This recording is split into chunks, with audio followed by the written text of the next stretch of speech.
Welcome back to ఆహా ఏమి విందు. ఈరోజు వీడియోలో హై న్యూట్రిషియస్ బ్లాక్ చన్నా తోటి 4 డిఫరెంట్ రెసిపీస్ చూపిస్తాను. Black chana is one of the most powerful legumes. ఎందుకంటే ఈ బ్లాక్ చన్నా పర్టికులర్ కేటగిరీ వాళ్ళకే మంచిది అని ఏం లేదు. పిల్లలు, పెద్దలకి, వెయిట్ లాస్ అవ్వాలనుకునే వాళ్ళకి, ఐరన్ తక్కువ ఉన్న వాళ్ళకి అండ్ మెయిన్గా డయాబెటీస్ ఉన్న వాళ్ళకైతే చాలా మంచిది. మనం జనరల్గా డయాబెటీస్కి ఓట్స్, బార్లీ, రాజ్మా ఇలాంటి వాటిలోనే గ్లిసమిక్ ఇండెక్స్ తక్కువ ఉంటుందని చెప్పి ప్రిఫర్ చేస్తూ ఉంటాము. కానీ ఈ బ్లాక్ చన్నాలో కంపేరిటివ్ ఇప్పుడు నేను చెప్పిన వాటికంటే గ్లిసమిక్ ఇండెక్స్ తక్కువ ఉంటుంది. సో డయాబెటీస్ ఉన్న వాళ్ళు రెగ్యులర్గా బ్లాక్ చన్నాని తీసుకోవడం అన్నది చాలా మంచిది. అండ్ ప్రోటీన్ కంటెంట్ ఎక్కువ ఉండడం వల్ల ఈ బ్లాక్ చన్నాలోని పిల్లలకి కనుక రెగ్యులర్గా ఇస్తూ ఉంటే వాళ్ళు చక్కగా రోజంతా ఎనర్జెటిక్గా ఉంటూ ఉంటారు. సో ఇంత పవర్ఫుల్ న్యూట్రిషియస్ బ్లాక్ చన్నా తోటి మనం జనరల్గా ఎప్పుడు సలాడ్లోనే యూజ్ చేస్తూ ఉంటాం కదా.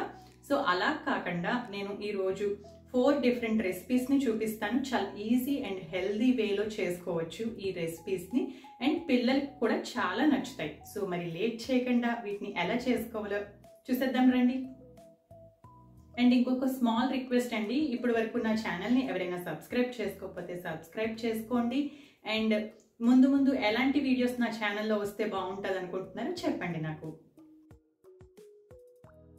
ఫస్ట్ రెసిపీ వచ్చేసి బ్లాక్ చన్నాతో శాండ్విచ్ చేసుకుందాము. ముందుగా 1/4 కప్ శనగలు తీసుకుని 3 to 4 hours నానబెట్టుకోవాలి.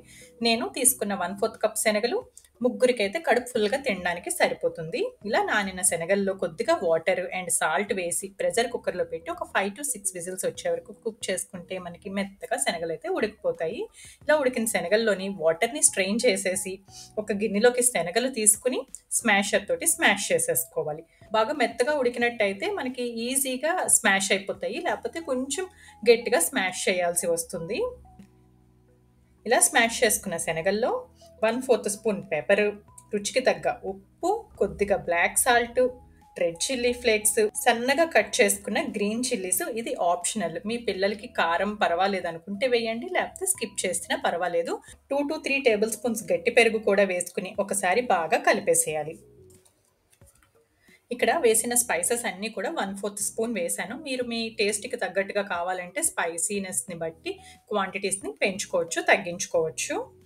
నెక్స్ట్ ఇందులో చాప్ చేసిన క్యాప్సికమ్, టొమాటో ముక్కలు, గ్రేట్ చేసుకున్న క్యారెట్ తురుము వేసి మళ్ళీ అన్నీ ఒకసారి బాగా కలుపుకోవాలి. సన్నగా కట్ చేసుకున్న ఉల్లిపాయ ముక్కలు కూడా వేసుకోవచ్చు. అండ్ కలుపుతున్నప్పుడు మీకు ఏమైనా కొంచెం గట్టిగా అనిపిస్తే మనం శనగలు ఉడకపెట్టినప్పుడు కొంచెం వాటర్ వస్తాయి కదా, ఆ వాటర్ని కూడా కొంచెం యాడ్ చేసుకుని కన్సిస్టెన్సీ కొంచెం సాఫ్ట్గా ఉండేటట్టు, మరీ గట్టిగా కాకుండా స్ప్రెడ్ చేయడానికి బ్రెడ్ మీద వీలుగా ఉండేటట్టు కన్సిస్టెన్సీని అడ్జస్ట్ చేసుకోవాలి. ఇలా ప్రిపేర్ చేసుకున్న చన్నా మిక్స్చర్ని పక్కన పెట్టేసుకోండి. నెక్స్ట్ ఇది హోమ్ మేడ్ మయోనైజ్, చాలా బాగుంటుంది. ఇది బ్రెడ్కి అప్లై చేస్తే శాండ్విచ్కి మంచి ఫ్లేవర్ వస్తుంది. ఈ రెసిపీ ఆల్రెడీ మన ఛానల్లో పోస్ట్ చేశాను, లింక్ నేను ఎండ్ కార్డ్లోని అండ్ డిస్క్రిప్షన్లోని ఇస్తాను, కావాలంటే చూడండి. నెక్స్ట్ ఒక 2 బ్రెడ్ స్లైసెస్ తీసుకుని ఈ మయోనైజ్ని అప్లై చేసుకోవాలి. 2 బ్రెడ్ స్లైసెస్కి మీరు కావాలంటే ఒకవేళ మీకు ఈ మయోనైజ్ చేసుకునే టైం లేకపోతే గ్రీన్ చట్నీ అవైలబిలిటీలో ఉంటే గ్రీన్ చట్నీ అప్లై చేసుకోవచ్చు, ఆర్ టొమాటో సాస్ అయినా సరే అప్లై చేసుకోవచ్చు. నెక్స్ట్ మనం ప్రిపేర్ చేసుకున్న చన్నా మిక్స్చర్ని బ్రెడ్ స్లైస్ మీద స్ప్రెడ్ చేసుకుని పైన క్యుకుంబర్ స్లైసెస్ పెట్టుకుని అదర్ బ్రెడ్ స్లైస్ తోటి క్లోజ్ చేసేసుకోవాలి. ఇలా ప్రిపేర్ చేసుకున్న శాండ్విచ్ని మనం అట్ల పెనం మీద అయినా సరే గీ ఆర్ బటర్ యూస్ చేసి కాల్చుకోవచ్చు, లేదంటే ఇక్కడ చూపిస్తున్న విధంగా శాండ్విచ్ మేకర్లో అయినా సరే పెట్టుకుని టోస్ట్ చేసుకోవచ్చు. ఇలా శాండ్విచ్ మేకర్లో పెట్టి క్లోజ్ చేసాక ఒక 1 minute ఇక్కడ చూపిస్తున్న విధంగా ఎల్లో లైట్ ఆన్ అవుతుంది. అప్పుడు స్విచ్ ఆఫ్ చేసేసి శాండ్విచ్ని బయటకు తీసేస్తే tasty and yummy black chana sandwich ready అయిపోతుంది. దీన్ని టమాటో కచప్ తోటి అయినా సరే, హోమ్ మేడ్ మయోనైజ్ తోటి అయినా సరే సర్వ్ చేసుకుంటే చాలా బాగుంటుంది. తప్పకుండా మీరు కూడా ఇలా ట్రై చేయండి.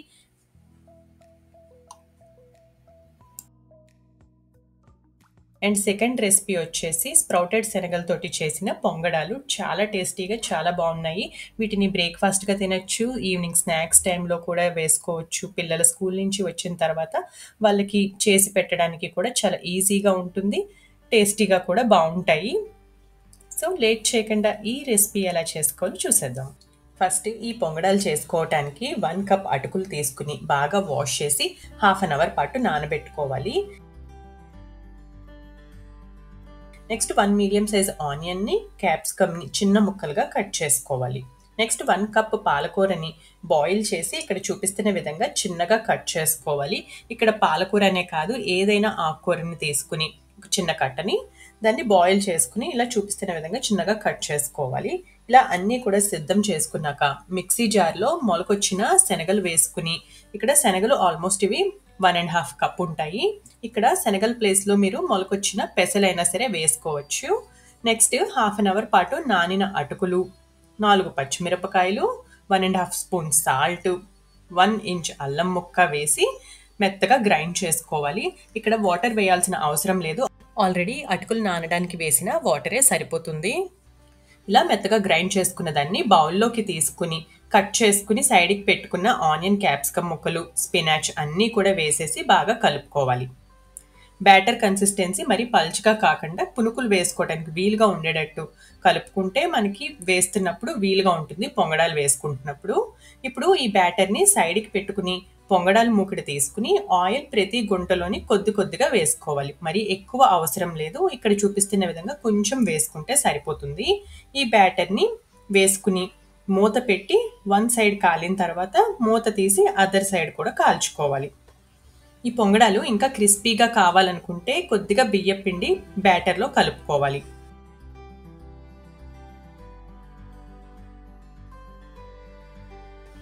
ఇలా బోత్ సైడ్స్ ఫ్రై అయిన తర్వాత పొంగడాలు ప్లేట్లోకి తీసుకుని కొబ్బరి పచ్చడితో తింటే సూపర్ ఉంటుంది. అసలు తినడానికి మారం చేసే పిల్లలకి ఇలా చేసి పెడితే వాళ్లకు నచ్చుతాయి. రోజుకి కావాల్సిన పోషకాలు పుష్కలంగా అందుతాయి.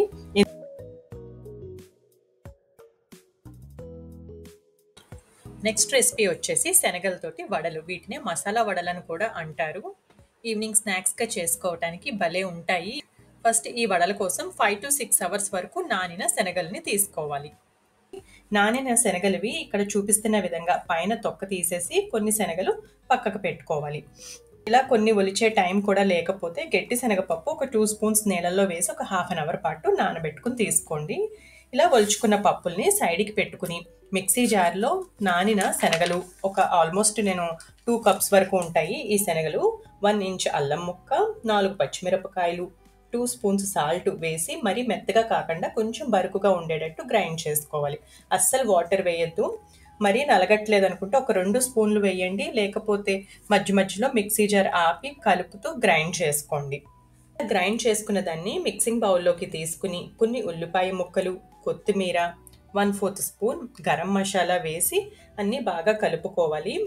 చూసారా, వడల పిండి ఇలా గట్టిగా కలుపుకోవాలి. అప్పుడే మనకి నూనె పీల్చకుండా క్రిస్పీగా బాగా వస్తాయి. ఇలా కలుపుకున్న పిండిని చిన్న చిన్న బాల్స్గా తీసుకుని పక్కకు పెట్టుకున్న పప్పులో ముంచి ఇలా చూపిస్తున్న విధంగా రౌండ్గా వడల్లాగా చేసుకుని బాగా కాగిన నూనెలో వేసుకోవాలి. వడలు వేస్తున్నప్పుడు మంట లో ఫ్లేమ్ మీద ఉంచుకుని వేసి వేయడం అయిపోయాక మీడియం ఫ్లేమ్ మీద పెట్టుకుని 2 సైడ్స్ ఎర్రగా వేగనివ్వాలి. వడలు ఇంకా కొంచెం థిక్గా చేసుకోవాలండి, అప్పుడే మనకి బాగుంటాయి. లోపల సాఫ్ట్గా ఉండి పైన క్రిస్పీగా ఉంటును. పల్చగా చేసేస్తే చెక్కల్లాగా గట్టిగా ఉన్నట్టు ఉంటాయి. ఇలా 2 సైడ్స్ ఎర్రగా వేగిన తర్వాత బయటకు తీసేస్తే టేస్టీ అండ్ క్రంచీ శనగ వడలు రెడీ అయిపోతాయి. వీటిని మీకు నచ్చిన కాంబినేషన్ తోటి సర్వ్ చేసుకోవచ్చు. కొబ్బరి పచ్చడితోటి కానీ లేకపోతే ఇక్కడ చూపిస్తున్న విధంగా సాస్ తోటైనా సరే తినడానికి చాలా బాగుంటాయి. And last and final recipe palak Sanagala curry. ఇప్పటి వరకు చూపించిన రెసిపీస్లో ఇది నా favourite recipe and power house of nutrients అనే చెప్పుకోవాలి ఈ రెసిపీని. మా రెగ్యులర్ కర్రీస్లో ఇది కూడా ఒకటి అండ్ టేస్ట్ కూడా చాలా బాగుంటుంది. ఈ కర్రీకి మెయిన్ ఇంగ్రీడియంట్స్ వచ్చేసి ఒక పెద్ద పాలకూర కట్ట అండ్ 1/2 కప్ శనగలు. ముందుగా 1 కప్ శనగలు తీసుకుని నీట్గా వాష్ చేసేసుకుని 1 గ్లాస్ వాటర్ వేసి నైట్ అంతా సోక్ చేసుకోవచ్చు. లేకపోతే ఒక 4 అవర్స్ పాటు ఇలా సోక్ చేసుకుని 1 స్పూన్ సాల్ట్ వేసి కుక్కర్లో పెట్టి ఒక 4 to 5 విజిల్స్ వచ్చే వరకు వాటిని కుక్ చేసుకోవాలి. నెక్స్ట్ ఇప్పుడు హాట్ వాటర్లో సాల్ట్ వేసుకుని పాలకు ఒక పెద్ద కట్ట తీసుకున్నాను. ఆ కట్ట మొత్తం వాటర్లో క్లీన్ చేసుకుని మిక్సీ జార్ తీసుకుని చాప్ చేసుకున్న పాలకూరని వేసుకోవాలి. ఇందులో ఒక ఐస్ క్యూబ్ కూడా వేస్తున్నానండి, కొద్దిగా కూల్ వాటర్. ఇలా వేసుకోవటం వల్ల మనకి పాలకూర కలర్ అనేది చేంజ్ అవ్వకుండా ఉంటుంది. ఇలా పేస్ట్ చేసుకుని ఒక సైడ్కి పెట్టుకుని ఒక ప్యాన్లోకి 2 స్పూన్స్ ఆయిల్ వేసుకుని హాఫ్ స్పూన్ జీలకర్ర కొంచెం చిటపట్లాడిన తర్వాత 2 స్పూన్స్ గార్లిక్ కూడా కొంచెం వేగాలి. లో ఫ్లేమ్ మీద పెట్టుకుని చేసుకుంటున్నాను ఇవన్నీని. ఇంకా 2 గ్రీన్ చిల్లీస్,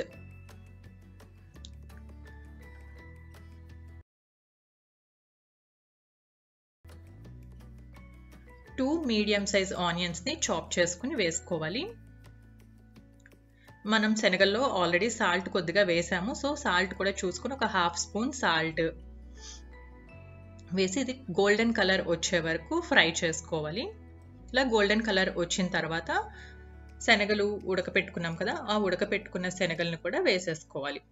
చూసారా, ఇలా చేత్తోటి స్మాష్ చేస్తే ఈజీగా స్మాష్ అయిపోయినట్టు ఉంటే పర్ఫెక్ట్గా కుక్ అయిపోయినట్టు. వాటర్ని స్ట్రెయిన్ చేసి వేసుకోవాలి. ఆ వాటర్ని పాడేయకుండా ఉంచుకుని మనం చేసుకుంటున్న రెసిపీలోకి యూజ్ చేసేసుకోవచ్చు. దీన్ని 1 మినిట్ వరకు ఇలా ఫ్రై చేసుకుని శనగల్ని మనం గ్రైండ్ చేసుకున్న పాలక్ పేస్ట్ని కూడా వేసేసుకోవాలి. నెక్స్ట్ ఒక చిన్న చింతపండు తీసుకోవాలండి. చిన్న సైజ్ చింతపండు తీసుకుని ఆ వాటర్ గుజ్జు తీసుకుని ఆ వాటర్ని కూడా వేసేసుకోవాలి. ఇంకా శనగల్లో వాటర్ వచ్చింది కదా, ఆ వాటర్ని కూడా ఒకసారి మిక్సీ జార్లోకి తీసుకుని వాషప్ చేసుకుని ఆ వాటర్ని కూడా వేసేసుకుని మూత పెట్టి ఒక 5 మినిట్స్ వరకు దీన్ని కుక్ చేసుకోవాలి. 5 to 7 మినిట్స్ అండి. స్పినాచ్ పచ్చిదనం పోయే వరకు లో ఫ్లేమ్ మీద పెట్టుకుని కుక్ చేసుకోండి. ఇలా 5 మినిట్స్ తర్వాత మూత తీసుకుని ఒకసారి కలుపుకుని ఉప్పు కారం టేస్ట్ చూసుకోండి. ఏవైనా సరిపోకపోతే వేసుకోండి. ఇక్కడ నేను హాఫ్ స్పూన్ ఎర్రకారం వేస్తున్నాను. ఇది పూర్తిగా ఆప్షనల్ అండి, మీకు కావాలంటే వేసుకోండి. మనం వేసుకున్న మిర్చి కారం మీకు సరిపోయింది అనుకుంటే వేసుకోక్కర్లేదు. నెక్స్ట్ ఇప్పుడు ఇంకొక 1 మినిట్ వరకు బాయిల్ చేసుకుని స్టవ్ ఆఫ్ చేసేసి సర్వింగ్ బౌల్లోకి తీసేసుకుంటే tasty and yummy palak Sanagala curry ready అయిపోతుంది. ఇది రైస్ అండ్ రోటీస్ ఎందులోకైనా సరే తినచ్చు, కానీ నేను యూజువల్గా రైస్లోకి ప్రిఫర్ చేస్తాను. చూసారు కదా, హై న్యూట్రిషియస్ బ్లాక్ చన్నా తోటి 4 డిఫరెంట్ రెసిపీస్.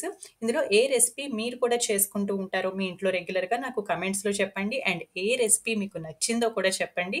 ఇంకా శనగలతోటి ఎలాంటి డిఫరెంట్ రెసిపీస్ మనం చేసుకోవచ్చో కూడా నాకు కమెంట్స్లో చెప్పండి. See you, bye bye in the next video. Thank you for watching. Bye by.